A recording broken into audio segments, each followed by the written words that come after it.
সবর আল্লাহ তাআলার গুণবাচক বা সিফতি নামের মধ্যে হতে একটা নাম আস-সবর অথবা ইয়া সবর, মানে আমি হে আল্লাহ বলে সম্বোধন করছি, ইয়া সবর অথবা আস-সবর।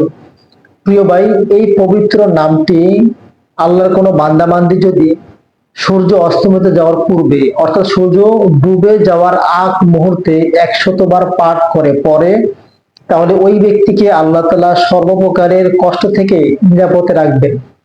চাই সে কষ্ট তার শারীরিক হোক কিংবা মনের কষ্ট, অথবা তার কোনো কাজ করতে গিয়ে সে কষ্ট স্বীকার করতে হয়, এরকম কষ্ট থেকে আল্লাহ তাআলা তাকে হেফাজত করবেন। কষ্ট থেকে মুক্তি থাকা বা কষ্ট থেকে নিরাপদে থাকা অথবা কম কষ্ট হওয়া, এটা তো সবাই চায়। আপনি নিয়মিত আমল করেন, 3 দিন আমল করেছেন বা 2 দিন আমল করেছেন, এর ফলাফল পান না, আপনি অস্থির, আপনি ব্যস্ত।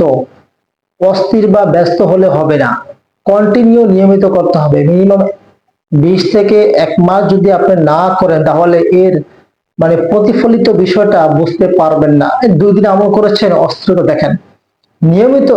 কারণ কোনো বিষয় যদি আপনার অল্প হয় কিন্তু সেটা নিয়মিত, তাহলে মুক্তি বা নাজাতের জন্য যথেষ্ট। প্রিয় ভাই, অবহেলা না করে বা আপনার কাছে মানে ইগনোর না করে আমল করা শুরু করে দেন। কারণ আমরা সবাই তো চাই যেন আমাদের জীবনটা সুন্দর হোক, আমাদের মানে পরবর্তী জীবনটা পরিপাটি সুন্দর হোক। তো পরবর্তী জীবনের জন্য বা পরবর্তীকালের জন্য আমাদের তো কিছু নিয়মিত আমল করতে হবে, নিয়মিত কাজ করতে হবে। কারণ আপনি সারাদিন যে কাজ করবেন, কাজ করে মাস গেলে বেতন পান কিংবা দিন গেলে বেতন পান, দিন গেলে আপনার টাকা পান। তো কাজ তো ভালো হলে কিংবা আপনার কাজ যদি ভালো হয়, তাহলে কাজের পারফরমেন্স অনুযায়ী আপনাকে একটা অ্যামাউন্ট দেয় কিংবা খুশি হয়ে দেয়। এটা পরবর্তী নগদ তো আর পান না, মানে কাজ শেষে আর পান।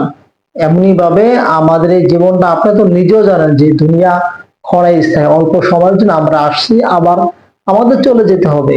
আমাদের পূর্বে যারা এসেছিল তারা কি এখন আছে? বা আমার ডানে বায়ে কত বন্ধু আত্মীয় স্বজন ছিল, অনেকে চলে গেছে।